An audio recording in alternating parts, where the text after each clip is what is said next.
this. Oh, I'm excited. Very, very excited. Hi there, and we'll just go ahead and get started. My name is Holly Tucker. I'm director of the Robert Penn Warren Center for the Humanities, and we are just delighted to have you here. The editor of the press, John Lester, will introduce our speaker and give us a fuller understanding of how this book came into being and why it's so important. This is part of an initiative that the Warren Center, the Robert Penn Warren Center for the Humanities, and the press, each semester we highlight one of their authors. And it's also our delight to be able to distribute copies of the book. And I'm sure there'll be an opportunity for any signing if you'd like it. So there are books right there. Please take one. And with that, please welcome John Lester. I'm going to stand back here because I have prepared remarks, and I'd also welcome our speakers to come and get seated if you'd like while I introduce and read your bios, okay? So hello, everyone. Thank you so much for joining us today to hear more about the exciting recent publication, To Care for the Sick and Bury the Dead, African-American Lodges and Cemeteries in Tennessee by Leanne Gardner. I also have to just show you this beautiful cover. I love it so much it's been framed for my office. It's one of my favorites that we've made so far. We are grateful to the Robert Penn Warren Center staff for supporting our VUP publications, especially trade titles like this one that fill a much needed space in the history of our region. Thank you to Holly Tucker, Terry Tripp, and Phoebe Thompson for their organization and planning for this event, from the food to the books, everything. We're so grateful. At least twice a year, they provide a home for us to showcase the dynamic publishing activity done right here on campus, and really, in Leanne's case, right here on campus. This book was developed and worked on by all of the VUP staff, but it was acquired thanks to our own Betsy Phillips, who has been known to meander in the woods and spot a gravestone or two. If you know Betsy at all, you know Leanne delivered a book that checks all the boxes for a Betsy project. A mix of the archival, the hyper-local, and what remains when time has passed and people stop paying attention. I'm grateful that you helped this book become a much-needed resource. And now I'm going to introduce my excellent panelists this afternoon so we can hear from them, because that's what we're here to do. Leanne Gardner received her master's in history with an emphasis in public history from Middle Tennessee State University. She developed an interest in documenting African-American history during her time at the Center for Historic Preservation at MTSU, both as a graduate student and later as a staff member. Her thesis was entitled The African-American Presence at the Tipton-Haynes State Historic Site, 1784 to 1900. She has spent over a decade documenting African-American benevolent and fraternal groups and their cemeteries in Tennessee. She was one of the historians featured in A Time of Joining, a documentary for Nashville Public Television's The Citizenship Project series. A Time of Joining explores the role of benevolent and fraternal organizations in the state of Tennessee in the 19th and 20th centuries, and originally aired in February 2018. Her book on the subject, To Care for the Sick and Bury the Dead, was released by VUP in February of this year. Gardner works as a grants manager in the School of Medicine for Vanderbilt University. Please give her a hand. Leanne is being joined today by Natalie Bell. We are so honored to have her in conversation today. Natalie Renee Bell is a multidisciplinary writer and educator. She is a Nashville native and graduate of local public schools, who earned her undergraduate and master's degrees in journalism from Howard University and Columbia University, respectively. She has worked as a journalist for media organizations in the Midwest, Northeast, and South. Me too, Natalie. She has taught journalism and media studies at Wayne State University, the State University of New York at Old Westbury, and Tennessee State University. After many years away from Nashville, Natalie relocated back to her hometown 5 years ago to be near family and the subject she enjoys writing about most, the history of the African-American South. As a board member of the Nashville Chapter of the Afro-American Historical and Genealogical Society, she is researching Black funeral culture and historic African-American cemeteries in Tennessee. Please join me again in welcoming Leanne and Natalie.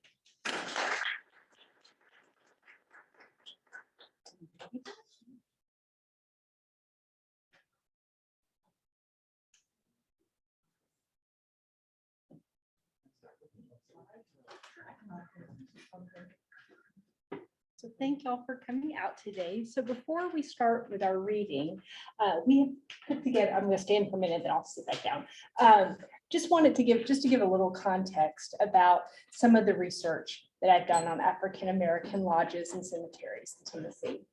So this is a map that I created of all the different types of African-American lodges that were present in Tennessee between 1865 and 1930. And this is just a few of the lodge groups that were present in our state. And some of them are the big fraternal groups that you think of, like the Prince Hall Masons, the Pythians, the Oddfellows, and the Elks. And then some are smaller and were confined maybe to one town or one geographic region and were benevolent groups. And some of those groups included the Benevolent Society, which was really prevalent in Middle Tennessee, the Sons and Daughters of Zion, the Daughters of Charity, the Working People's Labor Aid Association. So that's just some of the groups that I had found in my research. And just briefly speaking, I have found that there are primarily two different types of lodges. There's fraternal lodges, and those are the ones we usually think of. And those are groups, their primary purpose is people come together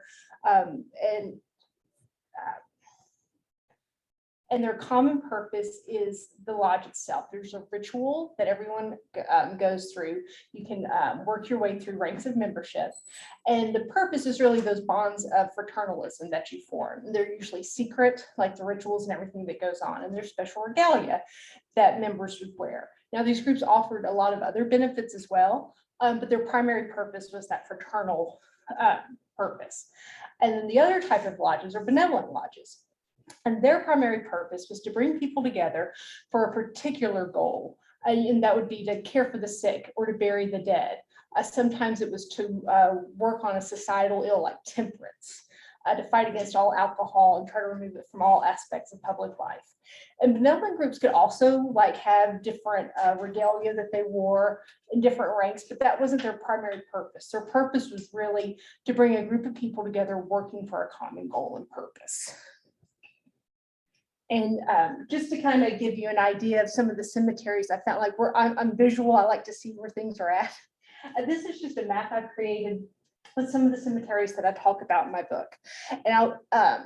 And Natalie had mentioned I should really explain at the beginning why I like cemeteries, because that might not be something everyone understands. And I get that. So when I grew up, I have on my dad's side, there are two family cemeteries out in rural Wilson County. And I grew up in the tradition of annual decoration days at those cemeteries where we would all come together to clean up the cemetery and we would have a picnic or a dinner on the grounds.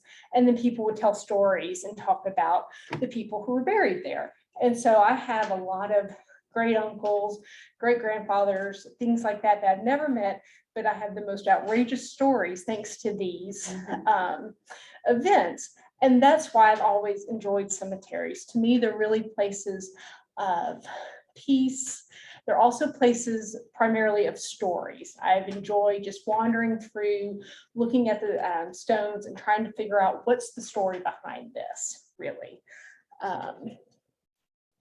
And then just briefly, I've also found that in Davidson County, where we are, there were at least 5 different African-American lodge cemeteries. And this is just a few of them. There was the Benevolent Society number 16 up in Goodlettsville, number 79 in Madison, the Sons of Ham Cemetery, which is also in Madison, Benevolent Society number 84, which is down near Antioch, where I grew up, and then Mount Ararat, which was actually created by 2 African-American lodges, the Benevolent Society and the Sons of Relief. Okay, so that's kind of to set the stage for what Natalie and I will talk about today. We're going to start with the reading. Or Sure. do you wanna- Yeah. Okay, because I think we can come back to that slide.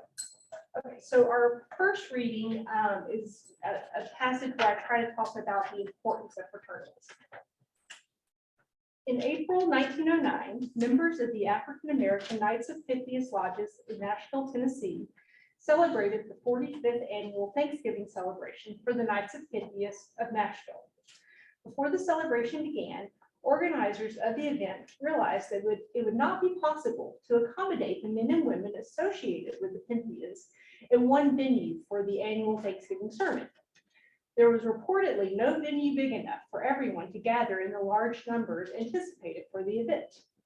The celebration was therefore split into two and took place in two of the larger church spaces available, St. John's AME Church and Mount Olive Baptist Church, located on Cedar Street. And there's a two separate sermons were preached, with missionary Baptist minister Reverend T.J. Townsend preaching at St. John's AME and an unnamed AME minister preaching at Mount Olive Baptist. Both celebrations had the same program, and members could choose which church celebration they attended. A local paper described the attendance at the event, stating, quote, "For an entire block, one solid mass of surging humanity lined Cedar Street, unable to gain admittance to either church." It is estimated that approximately 5,000 people took part in this Thanksgiving celebration. Nashville's total population in 1910 is listed as 110,364, and its African-American population was 36,523.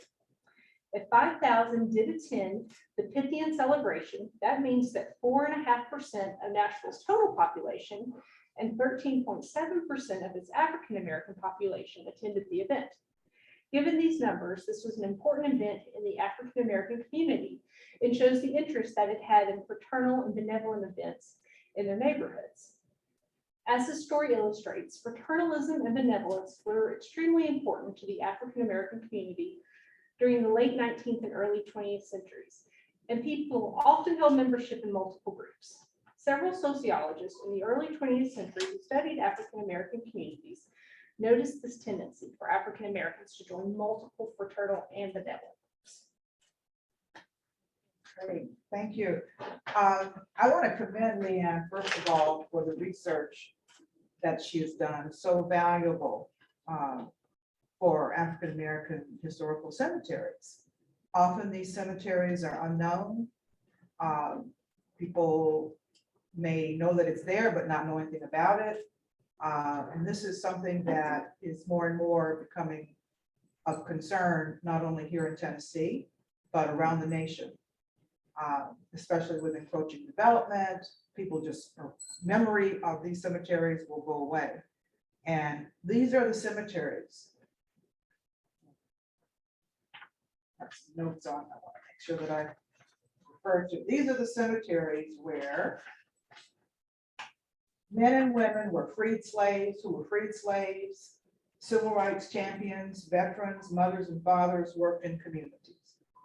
There are groups of people working to honor and preserve these cemeteries. And so the research that you have done to tell us more about the organizations that own these cemeteries, what they provided for the people, what it was like at that particular time. We're talking right after the Civil War, on into Reconstruction, into the depths of segregation, when Black people could not be buried in a white cemetery, and so therefore had to take care of their own. I think that you have done yeoman's work here, and it's honor to have an opportunity to talk with you about your research. You've also done historical preservation work, Center for Historic Preservation at MTSU, and I know Dr. Carol Van West there, the state historian, has also been very, very aware and contributing to the concerns and his time and research to the preservation of African American cemeteries. So this is, I think, something that I think Tennessee should be proud of, that you've done this work. I did have some questions about what you just read. She was talking about Cedar Street, and in the book, the scene that you're setting is where you see all of the people who came out for this event. It was so many people, they had to use two churches. And so there wasn't enough room in one place, one church, for the people that came out, because it was such an attractive event for people to come and see. So how many people here remember Cedar Street? I mean, there's probably not many in here, but It was Charlotte. It was Charlotte Avenue, just outside of downtown. And that was the main African-American business district in Nashville around the turn of the century. That was before Jefferson Street became primary, the primary Black business district.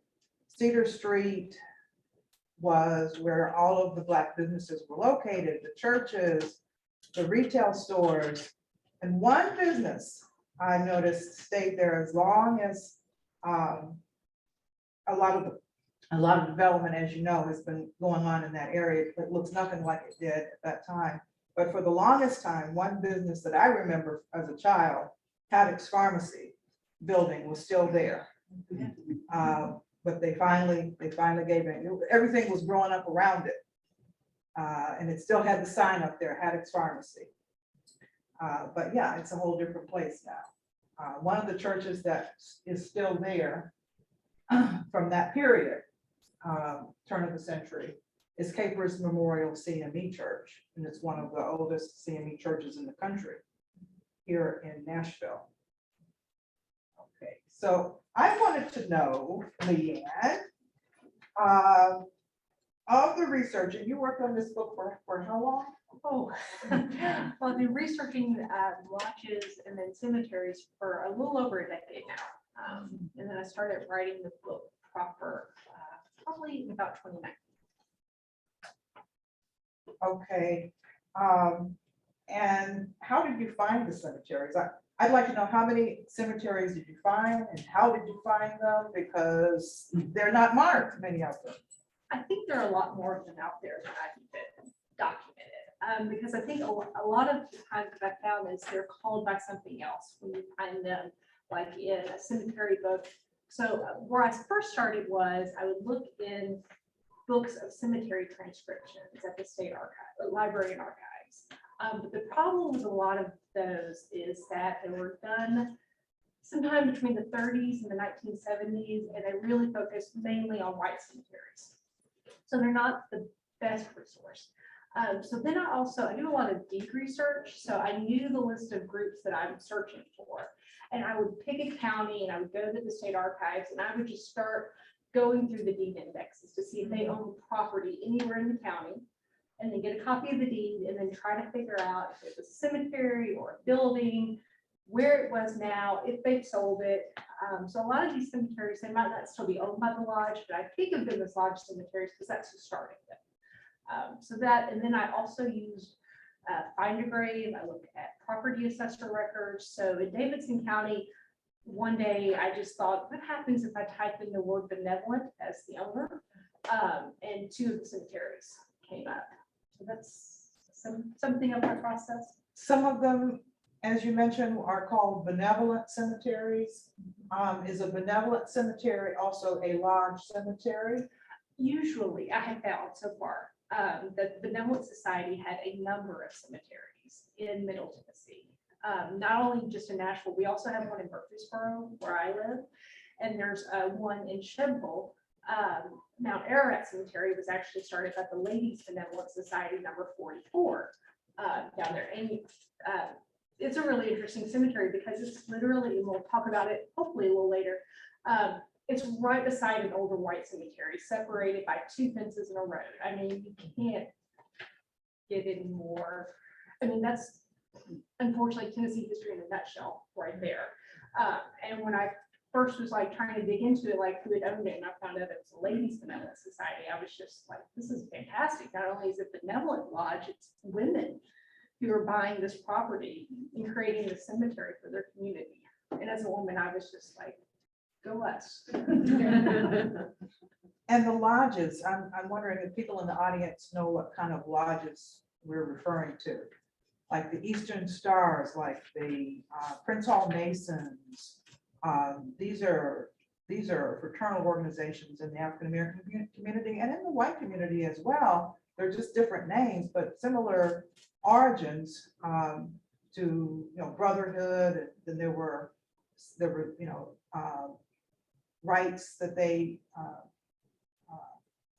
granted you once you became a member, and then of course your burial rights were part of that as well. So A lot of the African-American fraternal ones, like the Masons and the Pythians, the Elks, the Oddfellows, they were all started because an African-American wanted to join the lodge and they were denied membership because of their race.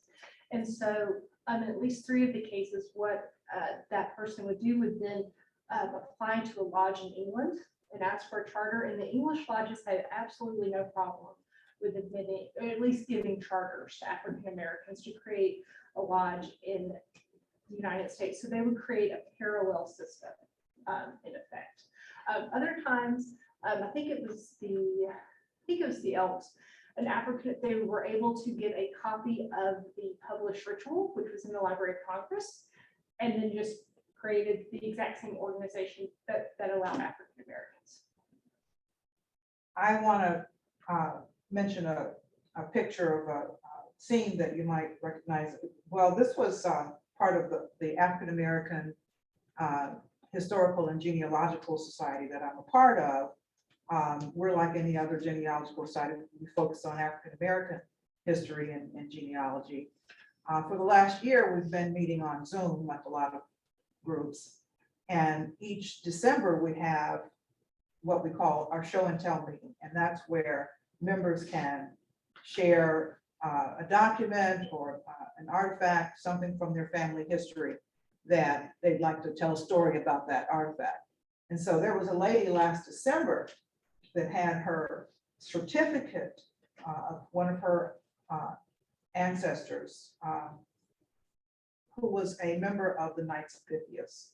And it was this huge certificate that was the family had handed down, that was something that was very dear to her. And so just wanted to, touch on that people still do talk about these lodges and fraternal societies. They still exist, many of them, but their purposes are different now because they are not concerned with cemeteries anymore, because now we have a safety net to help people get buried, and so just wanted to make that point about the Knights of Pythias. Also, a lot of you, I'm sure, are familiar with Henry Louis Gates' Finding Your Roots.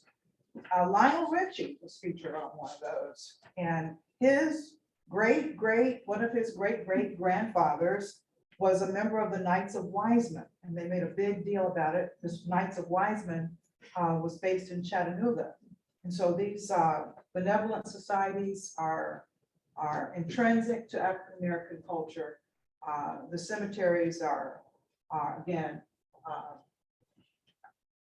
in need of attention and to be honored and to be remembered. Okay, I wanted to ask about the relationship between the churches and the lodges, Leanne. Did they compete for members churches have cemeteries, a lot of them, but the lodges had their own cemeteries that they own. And they sold these $1 and $2 burial policies. And that's how they made their money, to buy the property for the cemetery. So it was a part of their business to run a cemetery. But yeah, I just wondered if the lodges were in competition with the churches. That was what I had thought when I first started my research. There were some secondary sources that seemed to indicate that. But what I found from my research of looking at newspaper articles and other accounts, that I actually found it was a much more symbiotic relationship. Lodges and churches really worked closely together and were 2 of the main pillars of African American communities. A lot of times they would share a building space along with the school. Sometimes in some communities there would be one building, and the lodge, the church, and the school would all share that space.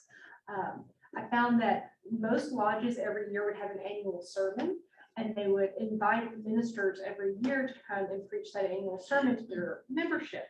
And I grew up here in Tennessee. I'm used to denominationalism, that, well, if you're Methodist, you only go to the Methodist church, if you're Baptist, you only go to Baptist, and what I found with lodges is they were very ecumenical. They switched up which ministers they invited. So one year they might invite a missionary Baptist preacher, and then the next year they would ask the AME preacher to come speak, which I found was really interesting. I had assumed it would be very competitive, or, well, this lodge only is only this denomination, but I really found that there a lot of instances they really just work together.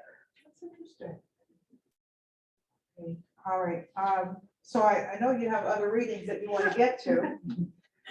So our second reading, I'm just going to put a slide in the background as a visual.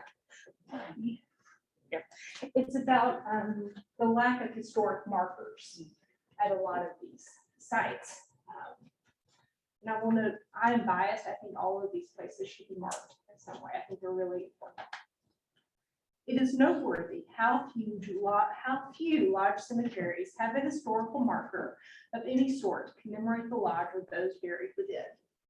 While some of the cemeteries may not have statewide historical significance, many of the sites, such as Benevolent Society number 210, which is up in Port Royal, Sons of Ham and Agnew Benevolent Cemeteries, are significant to their communities and demonstrate the presence of a separate African-American population. The lack of historic markers or displays about African-American communities has been an issue discussed by public historians for several decades.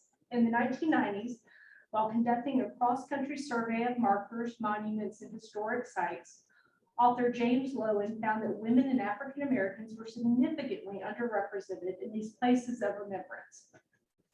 What is being conveyed by not commemorating places that have significance to local African American communities? Is it reinforcing a narrative that some histories are less valid and less worthy of commemoration than others? How do these commemorative silences, as they are described by geographer Derek Alderman, continue to perpetuate inequitable power balances? These are interesting questions, particularly at a time when across the nation, people are questioning why statues and memorials for segregationists, slave traders, and Confederates continue to hold places of prominence in towns when the contributions and sacrifices made by minority individuals remain ignored and uncommemorated. Should lodge cemeteries and/or the communities in which they reside be the subject of commemoration in the form of historic markers? It is a question that will undoubtedly be raised in the coming decades as the stories of the contributions of fraternalism and benevolence to the larger African American community becomes better understood. So, Ararat, Mr. Williams would know exactly the correct pronunciation. Ararat, okay. The first African-American cemetery here in Nashville. And those of us who research and talk about cemeteries are probably more familiar with it than a lot of people. Most people know about Greenwood, which has been the cemetery since the early 20th century, but Mount Ararat predated it. And I found out in your book that it was started by a fraternal society. If you look at the gate, there's the gate with the 2 stone pillars and an iron arch at the cemetery. On each side, on each gate, there's a cornerstone, one for the Benevolent Society and one for the Sons of Relief. That in the trustees placed, I think, in like 1914. I guess when they put the gate up. And do people know where this cemetery is now? A lot of you, okay. Behind the old Purity Dairy plant on Murfreesboro Road. Yeah, it's so, and then Greenwood backs out on the other side. Yeah. Okay. So in terms of the historical markers, of the cemeteries that you have researched, what percentage of them have historical markers?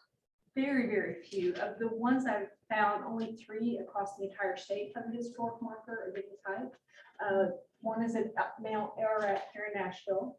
Oddfellow Cemetery Complex in Knoxville has a state historical marker, and the Sons of Zion Cemetery, also known as Zion Christian Cemetery in Memphis, has a state historic marker. And then the later marker, which I had pictured there, that was actually erected by the National Park Service in 2019. And that marker is to commemorate the victims of the People's Grocery lynching of 1892. The 3 victims of that lynching are buried at Zion Christian Cemetery, although we only know the location of one of the graves. And that marker was placed at Mr. Moss's grave to commemorate the victims of the lynching. But very few cemeteries have any sort of these cemeteries have any sort of historical marker. Okay, so, and I did ask about that with the State Historical Society, which grants historical markers for the state. Then, of course, there's all these, each county has a historical society that grants historical markers, so that it would be a difficult task to count how many have historical markers. However, with more and more people showing concern for forgotten African-American cemeteries, I know that there's more discussion about historical markers down in Williamson County. I know the African-American Historical Society there helped people get a historical marker on a cemetery there. So increasingly, I think people are interested in talking about getting historical markers and putting them on the cemeteries so that they can be identified. My question, though, in your experience, Leanne, with talking with people who are associated with these various cemeteries, is identification of the cemetery a benefit?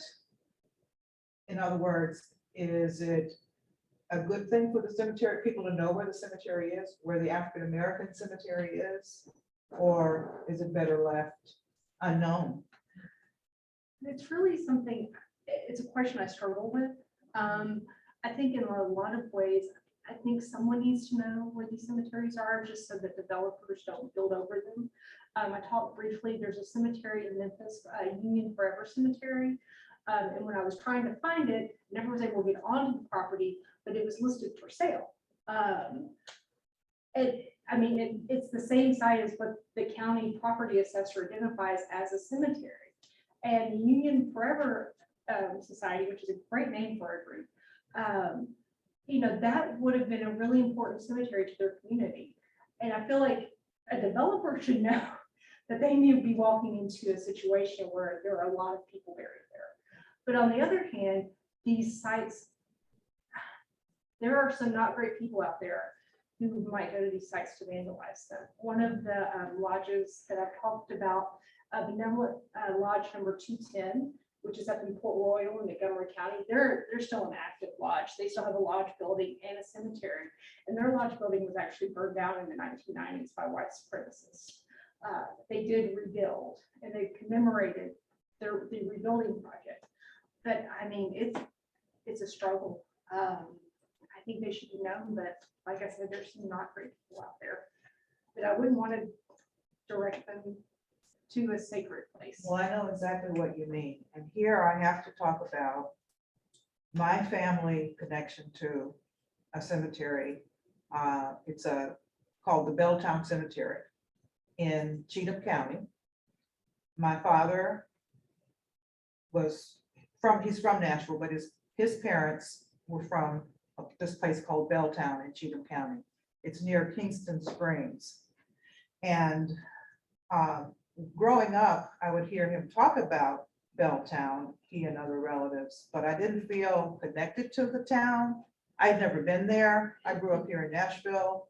And it was kind of like a place where Dad had grown up as a kid and just didn't go back there very much. And so I had never been there, and so I didn't feel connected to it. But when I moved back here in 2017, local news reports came out that the cemetery in Belltown had been taken over by a company. And the company was blocking people from being able to go in to visit their loved ones there.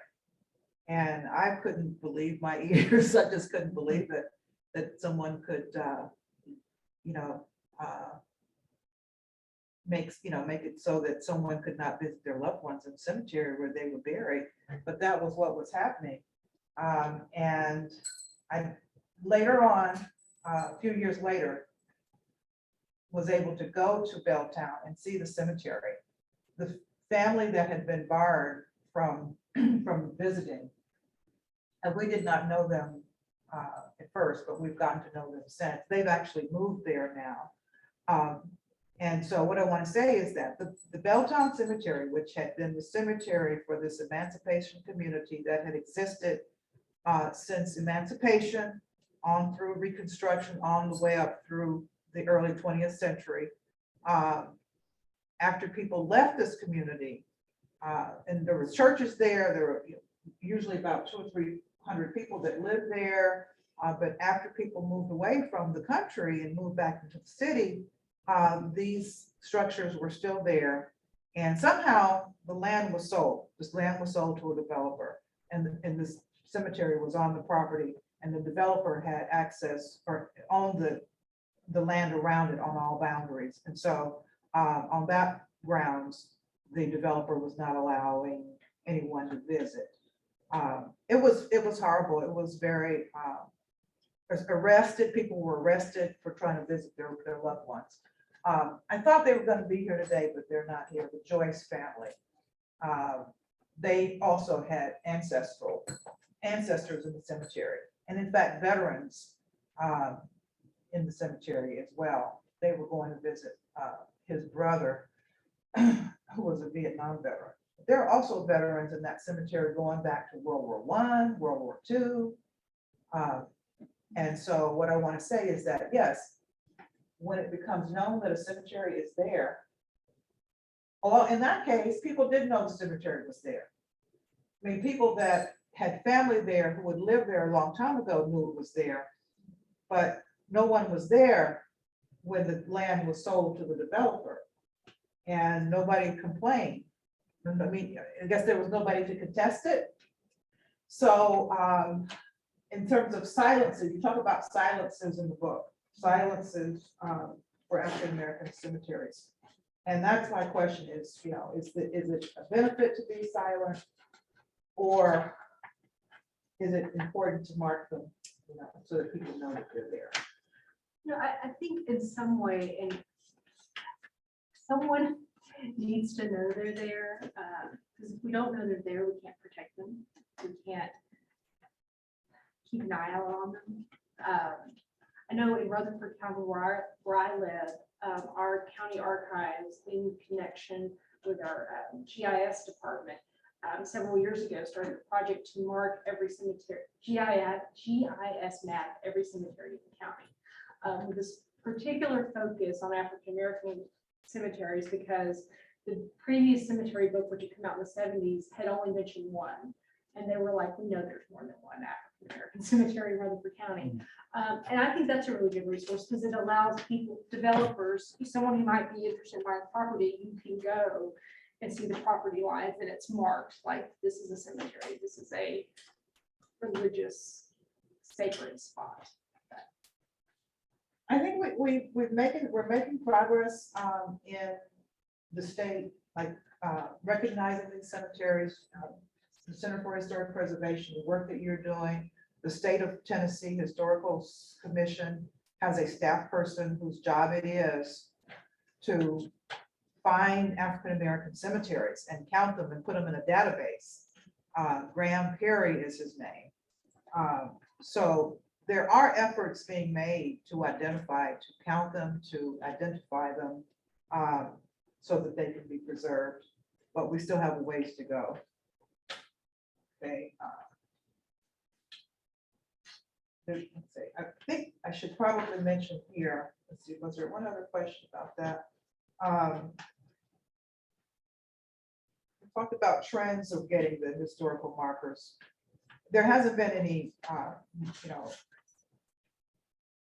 I guess, lots of talk about the historical markers being put up, but they are happening. This is happening. There hasn't been a lot of news about it, but yes, it is happening. I happen to know, you happen to know. Okay. I wanted to briefly talk about the African American Burial Grounds Network Act. This is a national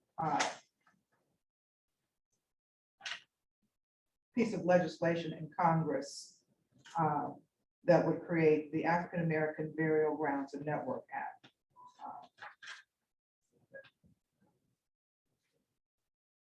So,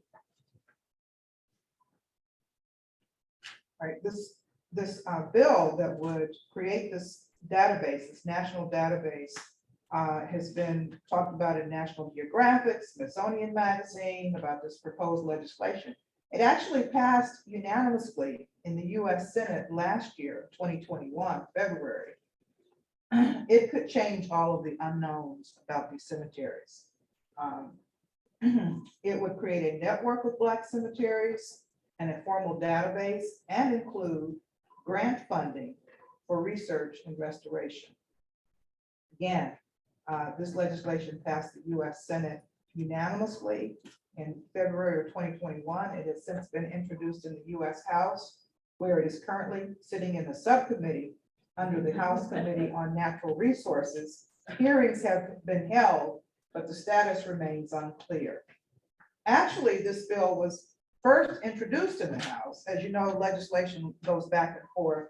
It was first introduced in the House in 2019 by Congresswoman Alma Adams of North Carolina and Congressman Donald McEachin of Virginia.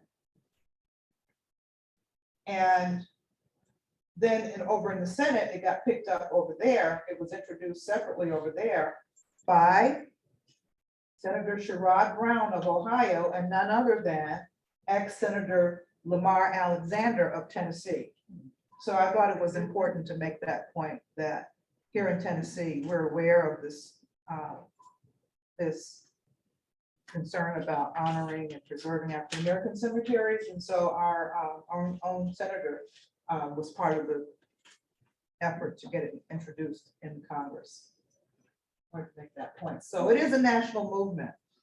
It's a national movement. There are some groups that in like North Carolina, South Carolina, Virginia, that are getting a lot more news. But here in Tennessee, we're progressing and making progress as well. Okay, so your next reading? Sure. Okay. One final image for the background. So one of the things that I soon realized as I visited these places is that there are so many instances where you can still see segregation visible on the landscape. So this is what a brief passage about that. Studying the location of lodge cemeteries in relation to their communities and to their landscapes, one cannot help noticing the role of both segregation and geography in the placement of the cemeteries.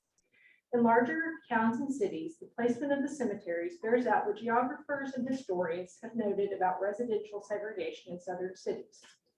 By the mid-19th century, African American sections of towns were typically divided from white sections of town by a railway. This is seen with the location of Benevolent Society number 11 Cemetery in Murfreesboro, Union Forever Cemetery in Memphis, and the Mount Ararat and Sons of Ham cemeteries in Nashville, all located near railroads.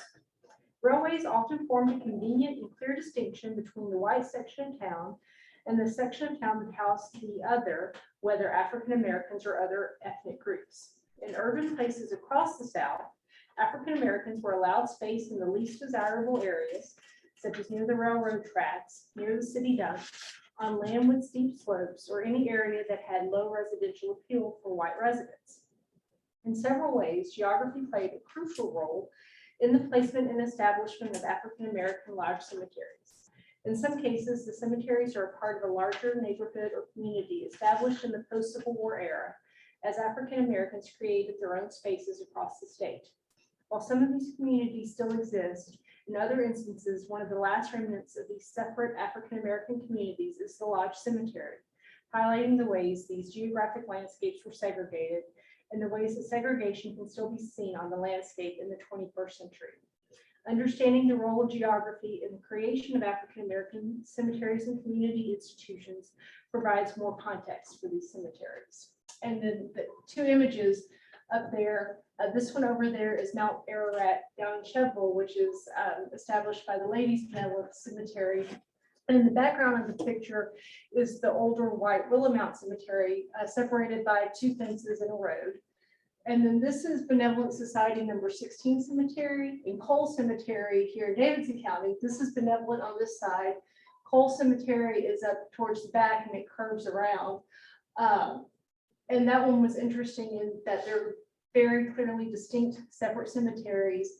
And it's very difficult today to see where that boundary line was. So I guarantee you every one of those communities knew exactly which side of the line that their burials were going to be on. The other interesting thing, on the African-American side where the Benevolent Society Cemetery is, there's an African-American church right across the street. So it really highlights that at least that side of the property was part of an African-American community.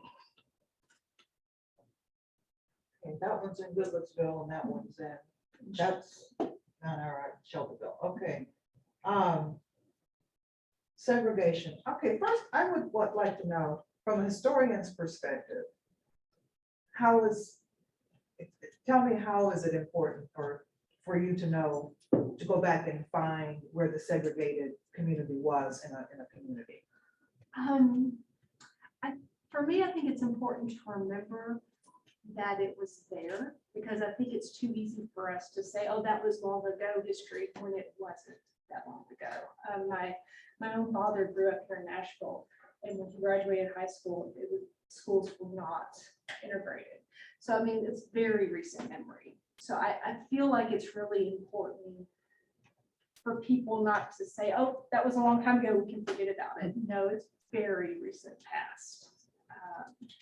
And once you start traveling and looking out, you can really start to see, oh, this is how you'll start to see, oh, there's a lot of Dr. Carol Van West, the state historian, was my thesis advisor. And one of the things he taught me to look for is when you're out traveling, especially in rural communities, if you're in the African-American section of town, you'll usually find a church, a school, a cemetery, and sometimes a lodge, and they're all going to be really close together.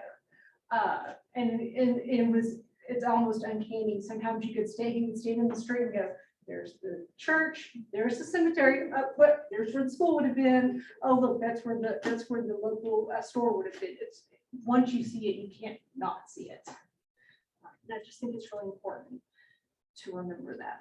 Absolutely.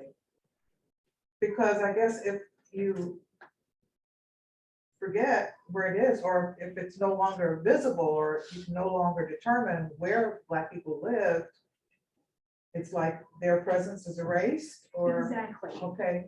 Their presence is erased and those communities are erased. I think about in Murfreesboro, where I live, there was a part of our square that was apparently predominantly African-American, and that is just almost forgotten now, right? But there was a part of the square that's where the African-American businesses were, and you wouldn't know that now to go there. And I don't want to erase those communities were really vibrant and had a lot of importance to their community members. I don't want to forget that.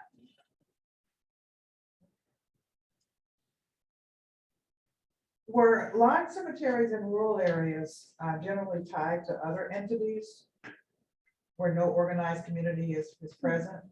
A lot of times I found them in rural communities, I would find them near a church.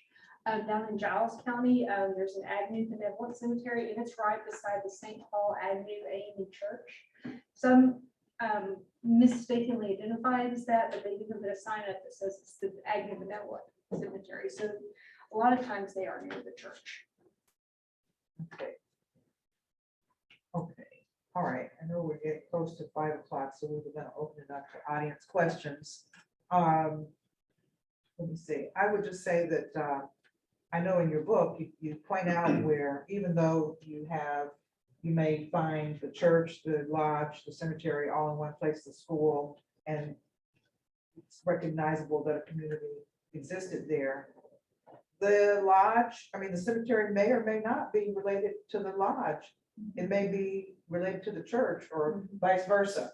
So that, I guess, for a research, from a researcher's perspective, can make it very difficult. Sometimes you can't assume because one may have owned it and another did not. That's why I always try to go back to the deed records to see who bought the property. Okay, and you had a closing. Okay. This is from the very, very last input. While the number of identified and visited African-American cemeteries remaining on the landscape of the state may be small, they tell a large story. The history of lodge cemeteries in Tennessee is the history of both paternalism and the African-American community in the state following the Civil War. During a time when the formerly enslaved were making new lives and creating communities, they faced difficulties. What would happen if they became sick and were unable to work? Who would ensure that they received a proper burial when they died? Who would care for a widow or a child? Fraternal and benevolent groups sprang into existence to meet these needs, and in doing so, met a variety of other needs. They provided places for African Americans to practice leadership skills, to socialize, to entertain themselves, and to network and meet others. When faced with few places that would allow them to bury their dead due to their race, fraternal and benevolent groups pooled their resources to purchase property and establish cemeteries. Studying these cemeteries reveals information about the African American community in Tennessee. The gravestones left behind give us clues about the lodges themselves, as well as the individuals who could afford stone markers. Conversely, the unmarked graves of the cemeteries reveal other ways graves were commemorated, such as with various plants. The placement of cemeteries on the landscape often reveals the segregated landscape on which they were constructed. Seeing two cemeteries, one white and one African American, separated by a fence reveals how segregation touched all aspects of Southern life, even into death. The continued use of the cemeteries, even after the demise of the lodges responsible for organizing them, shows the persistence of these cemeteries in community life. At some point, these places ceased to belong solely to the lodges and instead began to belong to the surrounding communities. In doing so, the cemeteries fulfilled the promise of fraternalism and benevolence. They became part of the glue that bound separate peoples into one group, a unified whole. Even though many of the lodges described here no longer officially exist, their spirit lives on in the communities that surround the lodge cemeteries of Tennessee.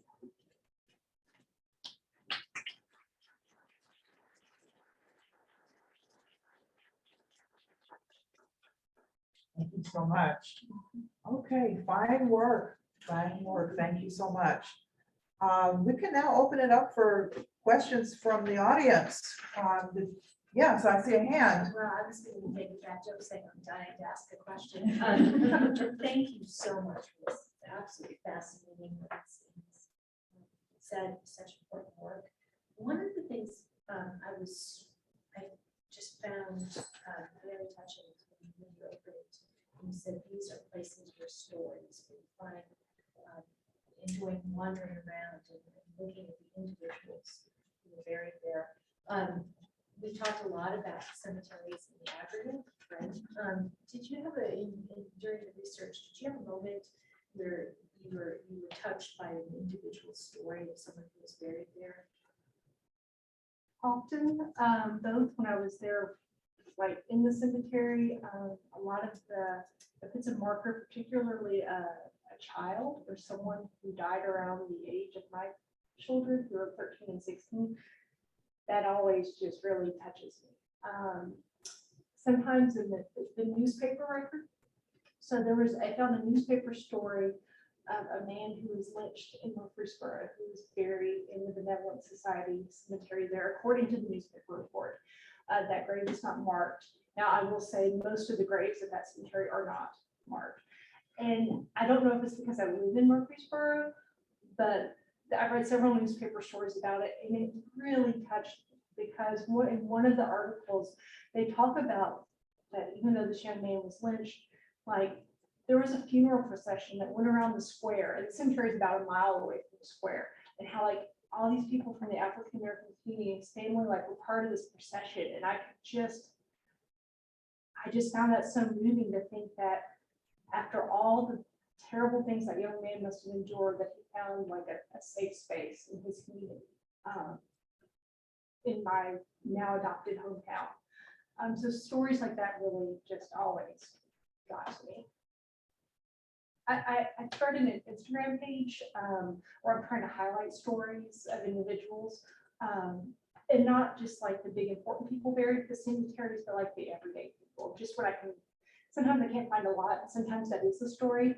So like a lot of, there was a woman I was trying to talk about in Knoxville who has a beautiful tombstone, and I can find like nothing about her. Well, unfortunately, for a lot of African-American women in 19th century Knoxville, there's not going to be a lot of documentary records, unfortunately, that highlight the reality of her life. But she deserves to be remembered because she was important to someone. To get her name so that we can I know, I tap the African-American genealogical Right, society. so I would probably do much better job than I do. Was she in the Oddfellows cemetery? So that particular cemetery, there's actually 4 large cemeteries side by side. So there's an Oddfellows, I call it the Oddfellows complex because it's also called the Oddfellows Cemetery, but there's also, there was an Oddfellows Cemetery, a Daughters of the Good Samaritans, another Oddfellows group, and then one other. And so she was probably in one of those 4 Okay. groups. And the University of Tennessee has been so gracious, and the research and the resources that they have provided for that cemetery, that's one of the best maintained or preserved in the state. If you're ever in Knoxville, you really should go visit Oddfellows Cemetery on Bethel Avenue. As Natalie said, when I first started documenting my work years ago, they were just starting. It was overgrown. When you go now, there are walking paths. There are places that kind of meander through so you can stop and think. There's a gazebo if you want to sit. They have like remembrance days. I think once a year, they really want it to be a place for the community to like sit and reflect. And it's lovely, lovely spot. Yes. So I also am so grateful for this talk, this discussion. Leanne, I find your obsession with cemeteries completely normal. I also find cemeteries fascinating. It's sort of places where time accretes, right, in the stories. I'm wondering, in your work, in sort of thinking about how these histories need to be preserved, and in some way the individual stories need to be recovered, I'm wondering what sort of real estate policies, governmental structures are there to both to aid and to sort of hinder in this work of preservation? Because I mean, you mentioned, Natalie mentioned that there's a possibility for a national database of these cemeteries. Would developers care? Would it change? Are there rules about building on land with bodies? I mean, here in Nashville, we know that what happened in Fort Negley was that it took a rather concerted effort by the community here to prevent development from happening and greenway from happening on burial grounds there. And I'm curious, like, are there policy options for people in, or is it so patchwork according county by county? There is a state cemetery law, and the historical commission has a guy who's in charge of cemeteries, Perry. I'm going to be reaching out to him. From my understanding, he would be a great resource for people to go to, of understanding the possibilities and limitations of the current cemetery law, and how that might help local groups or individuals if they find themselves in an event where a cemetery has come to light. You might be able to provide guidance what is possible. Yes, and we had Grant Perry to speak to us at the Afro-American Historical Society last year. We did an online workshop on preserving these cemeteries, and he shared that while they're making progress, it's very challenging, first of all, to identify the cemeteries, but they have started a database here in Tennessee, and they've identified something like 600 plus African-American cemeteries so far, in varying states. Some of them are family cemeteries, church cemeteries, but before that, no database existed. And it was just kind of piecemeal. Whoever lived in that particular community may have known about it, but it was not something that was known where you could find it online or something like that. Of course, services like Find a Grave and Billion Graves have helped to be able to find, for people, researchers to be able to find grave sites online tremendously for all cemeteries, Black and white included. But even though we have the cemetery law, where the law is in Tennessee, when a developer strikes upon human remains, they're supposed to stop work immediately, call the state and get instructions on what they're supposed to do next. If they're supposed to, how they're supposed to go about handling this. That is what they're supposed to do. Sometimes I think that happens, sometimes not. We don't know. There's no one policing it. Yes. A quick comment, it's my understanding, I may be wrong, but I'm pretty sure I'm not, that the law is pretty weak, and basically the maximum that it requires is to reinter the bodies. So it doesn't require preservation of a cemetery on a property in place. If you own the land, you can basically move the graves. I think that's pretty weak, but that, I think, is the state of play. That's correct. That's correct. A comment and a question. The Overture Cemetery in Franklin is another really stark example of the segregation. There's basically a tree line and a path on one side, the African-American burials, on the other, the white cemetery. So very close to Davidson County, if anyone wanted to see that in and be struck by it in real life, it's not far from us. I'm curious about the challenges of your research. There's one situation, you'll probably recognize it. It's also here in Davidson County, where the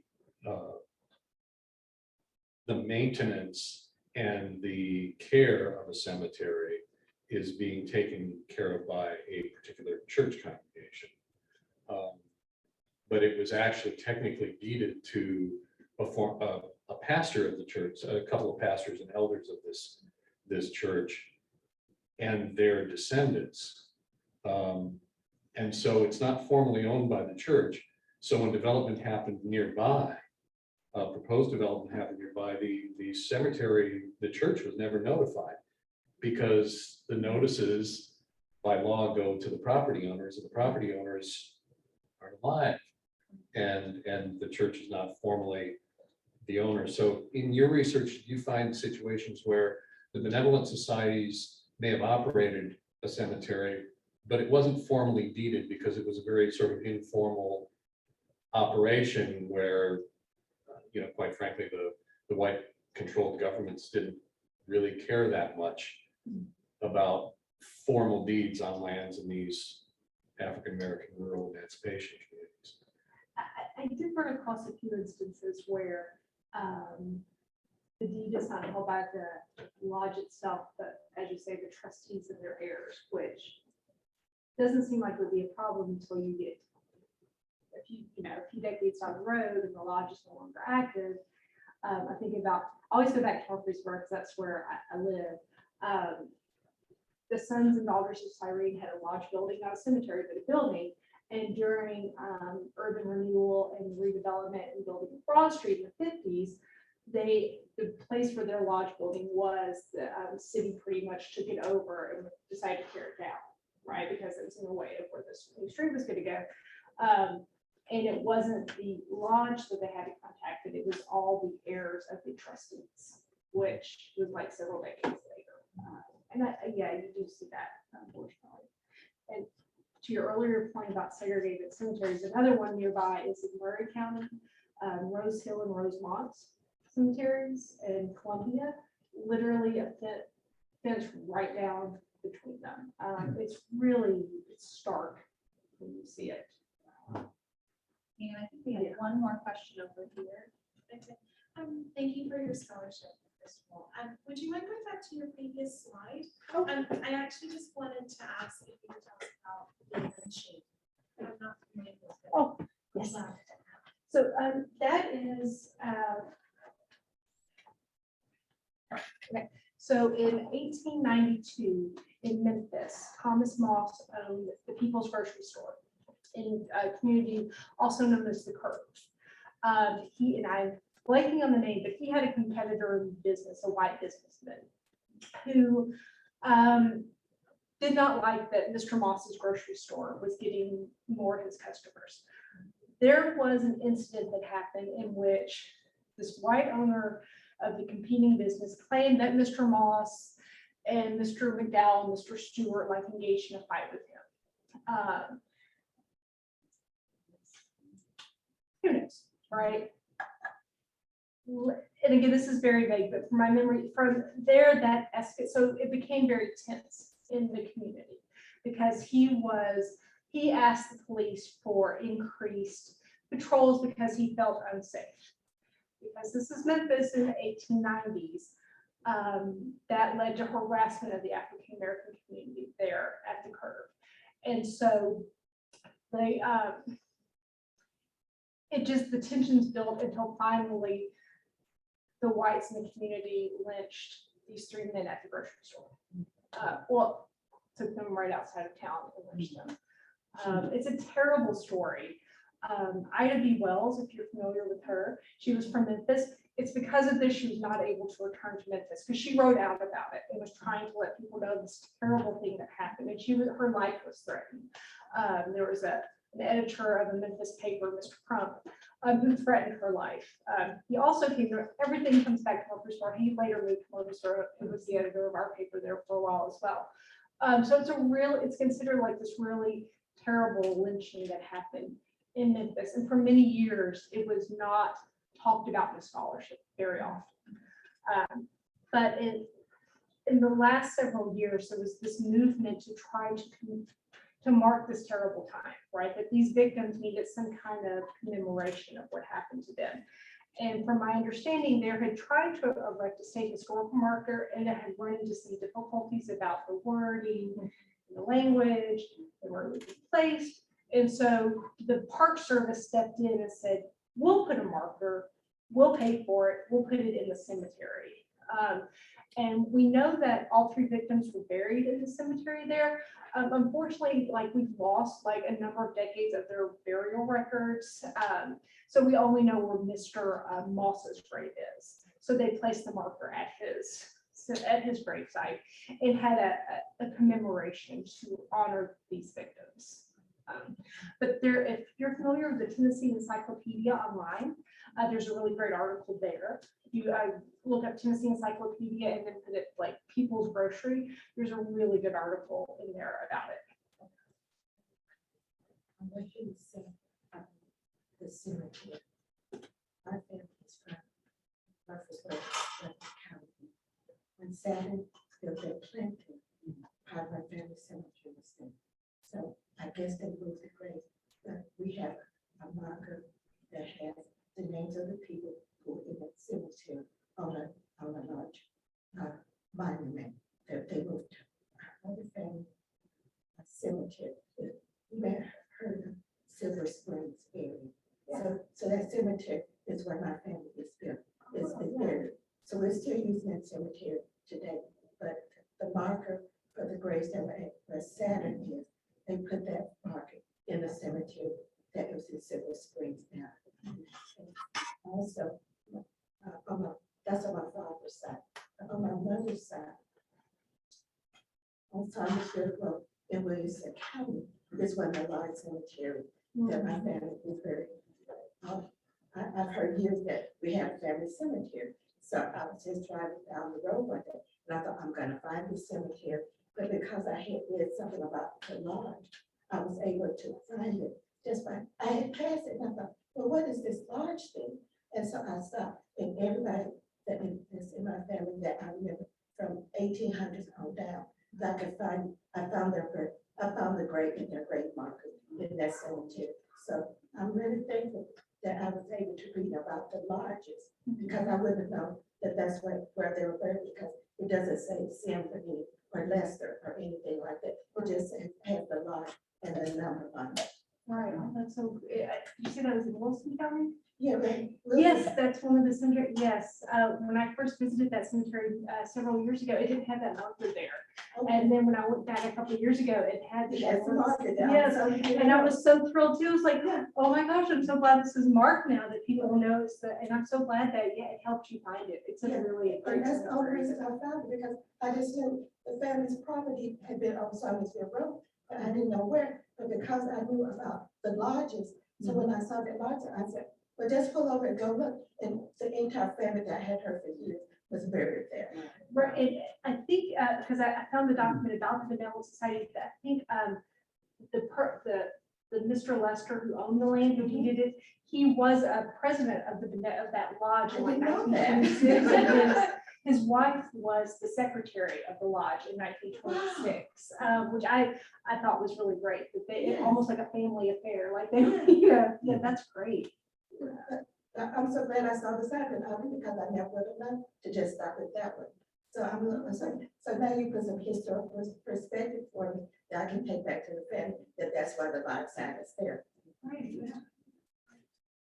I think that's a wonderful place to start. And if you do want Leanne to sign your book, if you're comfortable, you're welcome to do that. The copies are free, and have a snack on your way out. And thank you to the Robert Penn Martin Center for another wonderful event.